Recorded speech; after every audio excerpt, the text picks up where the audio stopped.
Okay, welcome back, everybody. We're at the Independent Voter Podcast again. We have an interesting guest here in this episode. We kind of try to cover the country. One of those states that sometimes flies under the radar, sometimes it becomes a hot potato, is Idaho.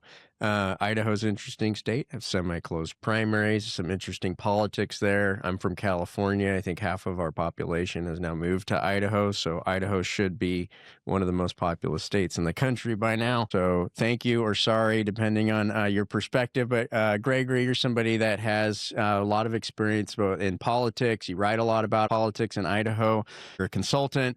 You provide advice to folks. How come you reached out to us? What do you have to say for independent voters who listen to a show talking about wonky politics like this? Well, it's actually really interesting because Idaho actually tried to run a ranked choice voter initiative a while back, and it failed miserably. I think it got maybe 30% of the vote, mostly because it was while a lot of Idahoans were interested in open primaries, ranked choice voting was not something they could wrap their arms around. However, we have a growing independent voter population in Idaho. In fact, we have, for the first time, a real contender in the Senate running against Senator Jim Risch as an independent.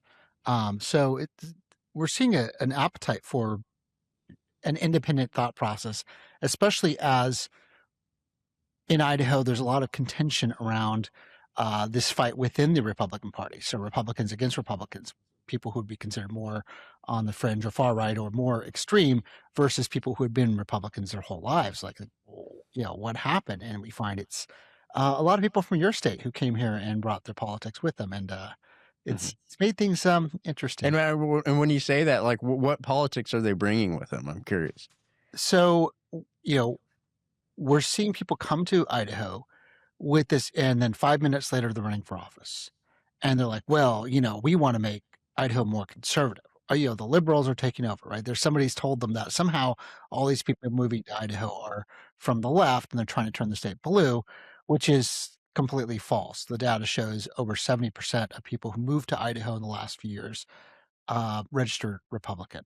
So it's people who were on the right moving to Idaho thinking, well, I'm going to change Idaho to be what I think it should be based on my thoughts of what my experience in California, when Idaho is like not that way at all. It was already conservative. It was already well, if you think about it, it makes sense, right? If you're so upset the political system that you're going to leave a state, right? You're going to go and have the ideology that isn't really penetrating in California, right? And so it kind of makes sense why that would be it. I don't understand why you'd think you'd move somewhere and then be entitled to run for an office representing people that you don't really have much of a history with, but that's for another story. But where does that leave Idaho politics? It leaves it as a total mess. We have seen more contention.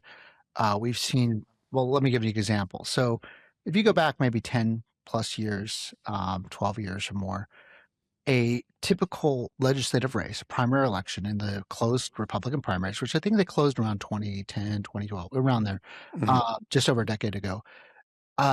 These cost about $3,000 to $6,000. You could run for office. I mean, we're not a very populous state. We've grown to over 2 million people now, with a significant growth of just during the COVID years and after. But now it's grown from around $3,000 to $6,000 to pushing six figures. So you're talking about somebody who wanted to run is going to have to raise, Yes. as opposed to having to raise $3,000 or $6,000 in order to be a viable candidate in a congressional seat? Or are you talking about local legislative, state senate, state assembly? So now it looks like those races are going to cost $100,000 a pop, and that's quite a lot of fundraising to do for a small local race. That's tough. Right, which means you spend your whole time just raising money, and then of course you got to be accountable to the people who give you money. Well, actually, so what we've seen is another shift is there's a limit of a cap of $1,000 for donations per election cycle. So you've got to really try hard to fundraise because you have only so much someone can give. However, there's unlimited PAC money. And so what we've seen is a rise of what I call political machines, where you have these individuals who are like raising a hand, like, hey, I'm all in, I'm all for this group. And so a lot of these people run, we've seen completely unqualified, moved here 5 minutes ago, and they're backed by a machine who does all the work. They bring in door knockers from out of state. Their entire operation is paid for. They don't have to lift a finger, and they get elected because they have no problems lying to people and gaslighting and use the spread. Yeah, which is something I've always talked about. There's a lot of folks in campaign finance space will say, okay, like limit donations on candidates and this and that. Right now, the reality is because of the Supreme Court precedent, you can't limit PACs, right? There's efforts to do so. I mean, Kara led the effort in Maine, right, which is a whole attempt to get the case back into the Supreme Court where there's a decision that's more favorable to to voters. But like the unintended consequences of folks who want to do the right thing, right? You make it impossible for individuals to raise enough money themselves. Like that money's going to go and funnel elsewhere where less accountability, right? Who is it? Less control, and then you end up in a situation to run for office. You have to compete with unlimited dollars that you don't even know what their real interests are. Mm-hmm. What's the how many independents are there in Idaho? So I don't know the number right offhand. It is the second largest voting bloc. So Republicans are first? Republican, Independent, then Democrats. Okay, And got it. Republicans And how many make do up. you have any independents in the legislature? No, we have candidates running this year, though. This is the first year that we're seeing an organized effort of people. Actually, what's interesting is a veterans group that's pushing for recruiting independent candidates. Is it Veterans for All Voters? It's something related to that, I believe. Yeah, we'd love But there's the an Idaho veterans. veterans group. There's a veterans voters group in Idaho that's pushing for this.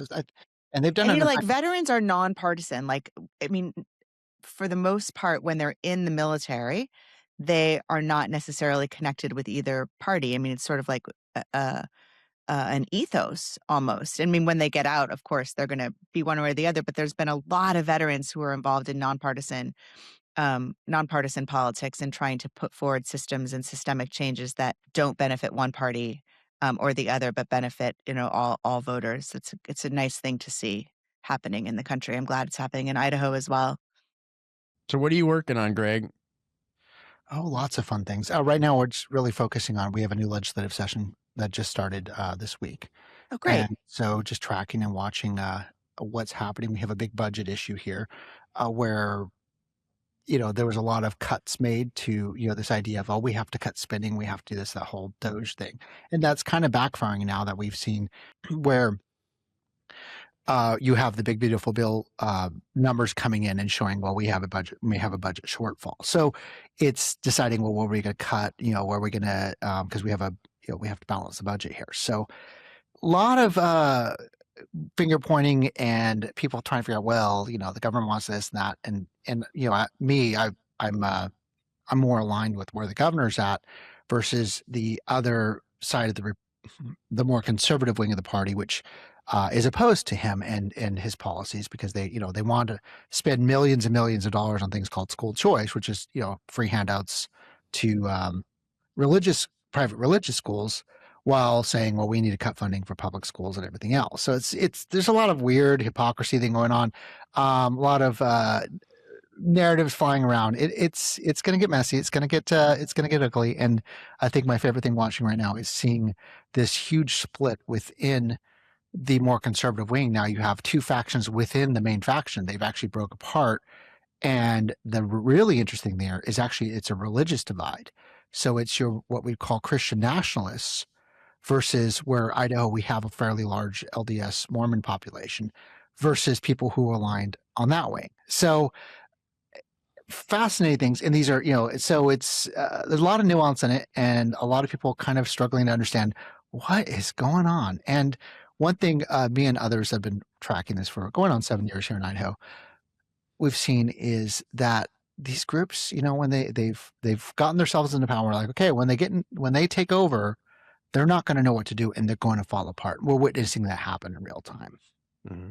Well, it's easy to rally from the outside, culprit. It's saying, this is so terrible. This is right, because that's easy. Governing is much, much harder. I think that's why we find, things change when people get into office. Their perspectives change, right? Where we come from, it's like, okay, there are lots of different perspectives. And sure, like you could have a whole three-day debate on the school choice issue, and that issue is a lot different in California than I'm sure it is in Idaho, right? That issue is big in California, but the dynamics of it are probably very much different than they are in Idaho. But at the end of the day, the reason why we talk about things like open and nonpartisan primaries is why do these two powerhouses form within the Republican Party, and that why are they critical to the decision making of Idaho? And what about that second largest block of voters, independents, and that third block of Democrats, like really very limited power?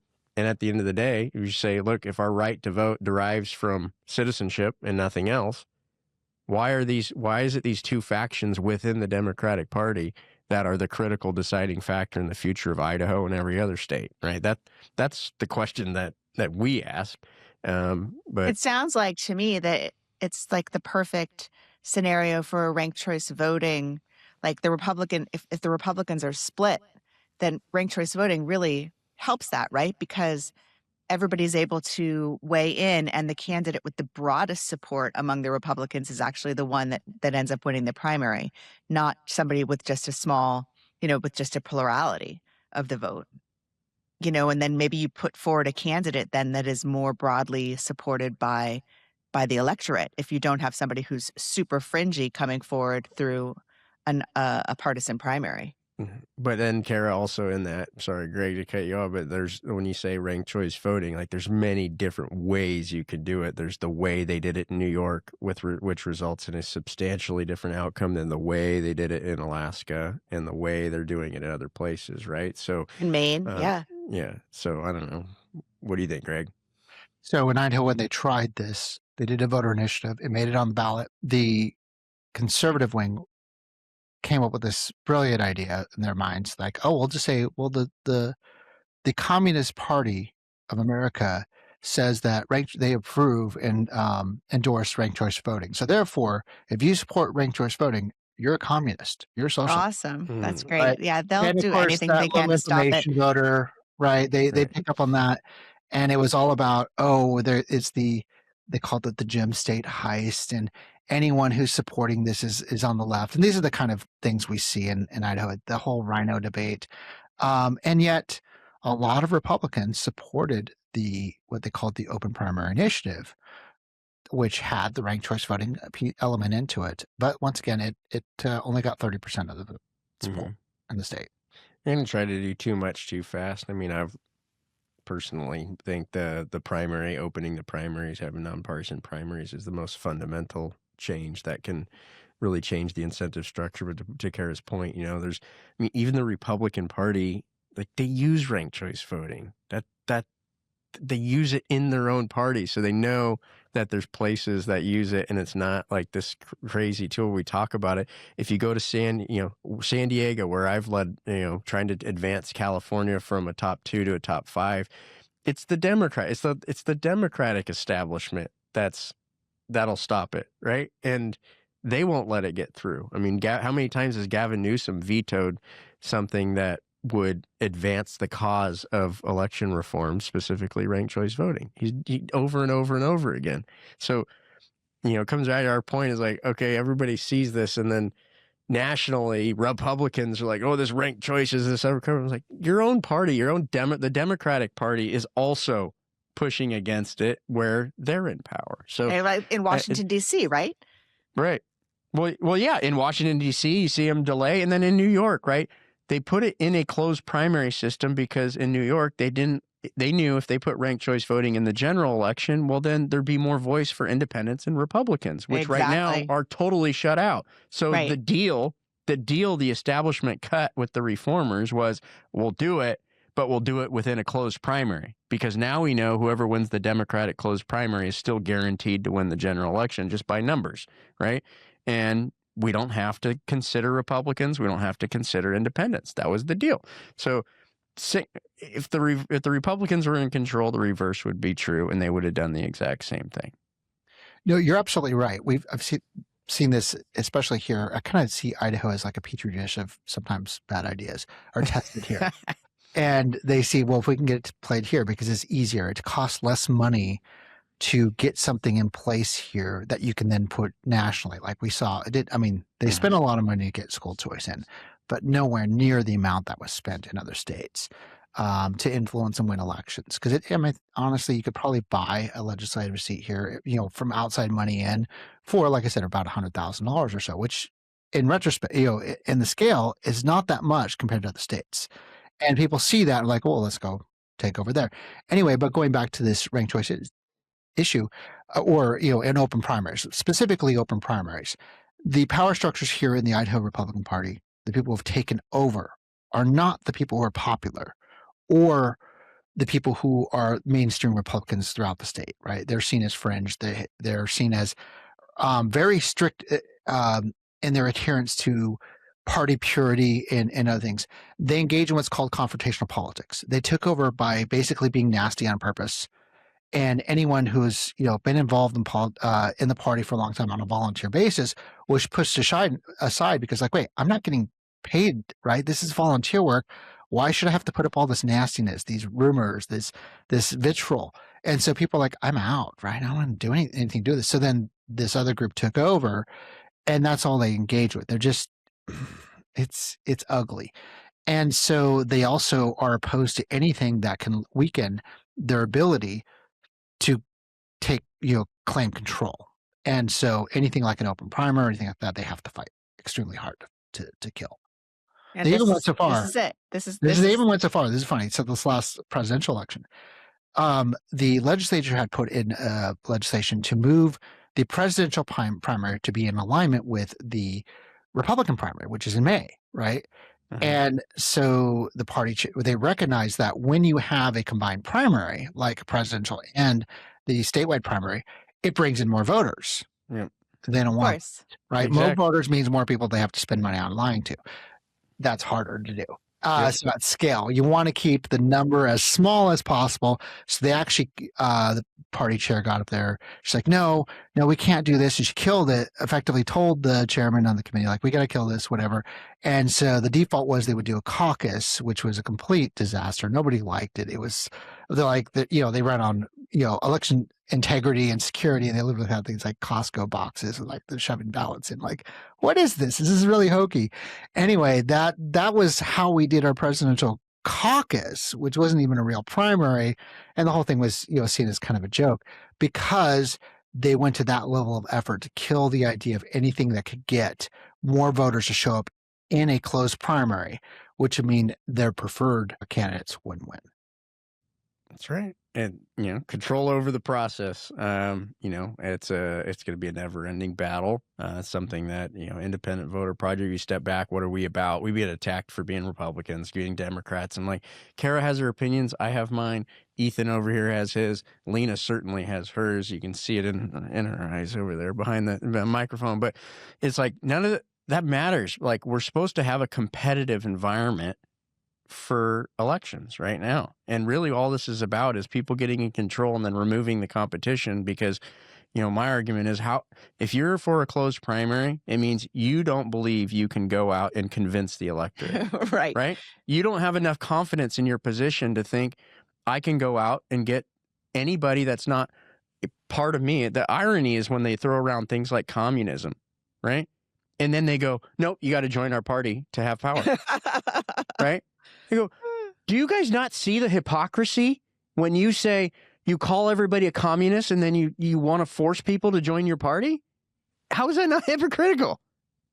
And that right there is actually the core focus of my work in Idaho. My Substack, it's called Political Potatoes. I have a podcast on there. And right, it's called Political Potatoes. That's cute. And right, where the potatoes say, right, Idaho.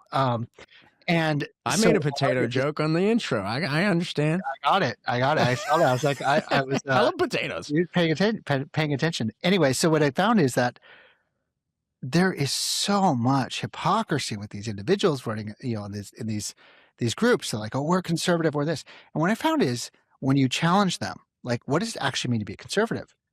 They're like, well, it's about opposing anything for left. They only tell you what they're against. It's never for what they actually stand for because a lot of them don't know. Right? It's just about being angry. Who am I supposed to be angry about today? And so as a Republican, the rest of us Republicans in Idaho are like, what is this? This isn't the party. This isn't what being a Republican is in Idaho. And so just watching this massive amount of hypocrisy happening, it's fun to call it out. And as a result, right, of my doing this work over the years, it's not been easy, right? People don't like being called out.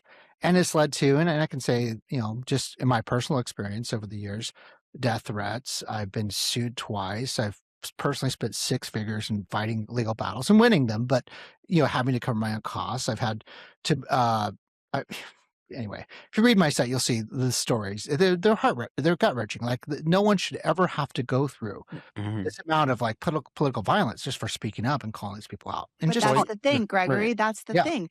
That's why we have to change the underlying system, because it's incentivizing all of this terrible behavior and it's tearing our country apart. And so whether you have to keep going, and this is sort of the urgent need. Like there are systemic changes that we can make, that we know, that we are sure will lower the volume yeah, and and I and mean, will bring us together. And we really need to get about getting that done. yeah, And I mean, our stop own complaining. example, we faced that too. I mean, Ethan, one of the posts, it wasn't even the most viral post. You did one of the of JD Vance's comments, right? And like, we're independent voter, we have a news website, is to like show you, just like he posted the mayor of Minnesota, right? And I mean, we got some emails, like just nasty emails, like, you know, murder is murder. How dare you? I'm off your email list. Screw you. Right. I'm like, we just put that in as to show you what he's saying and then juxtaposed to what somebody else is saying. So you understand. But that, and like, the whole point why we do what we do is like, yes, the process as it exists encourages hyperbole, including some of the things that the vice president says, including the way the Minnesota mayors handled it. Right. Like, a leader's job is supposed to bring calm and to bring security and like to bring the tone down, right? Both sides just keep fanning the flames, right? And you get to the point when you say, why does that happen? Well, we've incentivized a process that encourages that. Well, let me add one more thing. It's not just the process, but it's also the way the message is distributed, right? So look at social media, which has overtaken a lot of traditional media. That's where a lot of people are getting their information now. So nuance does not perform well in the algorithms, right? Telling the truth does not perform well in the algorithms. Outrage sells. Outrage Mm-hmm. gets more clicks and likes. So the more outrageous you can be, the more like Candace Owens or Tucker Carlson or Nick Fuentes, these, who've gone so far the other way and just, Well, I don't even and have the word. I I want to mean, keep this PG friendly, but like that's what's getting so much attention versus those of us who are sitting there and like, no, we want to be nuanced. We want to tell the truth. We want to explain this well, and show you the facts and evidence. And it's harder to get the reach. in the Democratic Party, right? To your point, like they literally sent out memos, right? You got to drop F-bombs, right? You're trying to keep this PG. Like the Democratic Party literally tells people who are in office, they're leaders. They're the people that younger folks are supposed to look up to. They're telling them drop F-bombs and curse because that's how you get attention. So The shock they've value. they've I they've, they've remember, told, like, I've done tons of debate preparation over the years, right? Prepping Democratic candidates before they go in to have a debate with their Republican opponents. And for the longest time, it was my truest desire to have one of my candidates actually say, you know what, that's bullshit. It would never happen, right? God, I just would long for a candidate who would just use the word, right? And now I'm sort of regretting ever having wanted that, because they're all using profanity. It's not just the Dems. It's like they're all using manu- profanity now. And, you know, manufactured outrage, right? A lot of it is manufactured. It's sad. We could probably go and talk to you, Greg, for years on end. I think the segment wrapping up a little bit, but I mean, what do you got? What else you got? You want to tell our listeners? I guess the last thing message says, I had a piece on kind of aggressive civility, right? You look at what's happening in Utah, Governor Cox. So one of the things that he has this scriptwriter thing, and then when the Charlie Kirk thing happened and saw all the murder happen and all the outrage over that, I look at it as and I had a piece that was focused on, that's great, and it's working if people can implement it and are willing to make that effort. But what I found out it's actually more effective in dealing with the vitriol and things that we're seeing online, especially when you're dealing with local candidates, like on a legislative basis. It's focus on, when you see people fighting online and saying, oh, well, you're just wrong, and they're using logical fallacies, they're attacking you. You can be aggressive, but also be civil at the same time. And it's about saying, well, show your evidence, prove it. And then call them out on if something isn't untrue. It's okay to say that's not accurate and that's not right. And then, here's the proof, show a link or whatever, and challenge them to do better, challenge them to show their evidence. And you'll find that you'll win these arguments better and that you'll draw more people to your side as you're seen as, what, this person's trustworthy. And showing that the others that are involved in these vitriol and these aggressive behaviors, well, they're not accurate, but they're gaslighting and they're engaged in these abusive and harmful behaviors. And just as long as we can teach people to do that small change individuals can do, you're going to see a big shift in how these things are run over time. Well, I think that's kind of the core to our ethic. We have an etiquette on IVN that we follow by is no partisan attacks, no name calling, right? Substantiate what you say.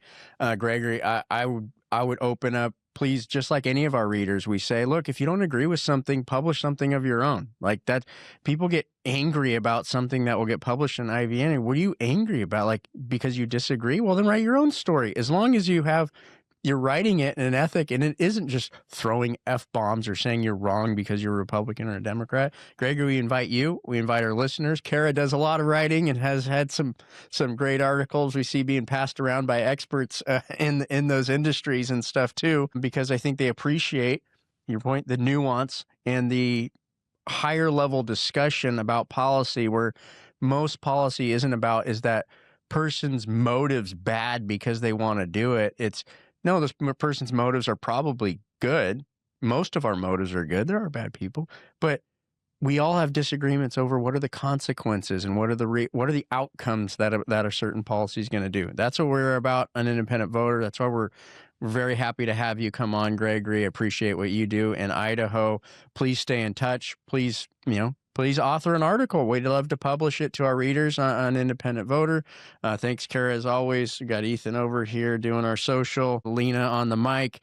Thanks, everybody, for joining us on Independent Voter. You can subscribe to us on YouTube, which we're just getting started going on YouTube. We've been on Facebook, Instagram for a long time, so come like and follow us there. And then join us at ivn.us, where you can find stories that you may or may not agree with. And when you really have a bug, you want to feel like you want to say something, well, submit your own article.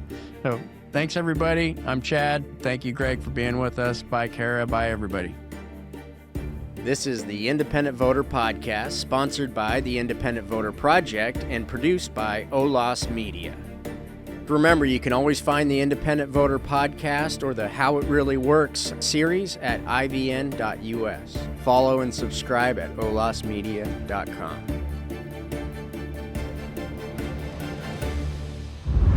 OLAS Media.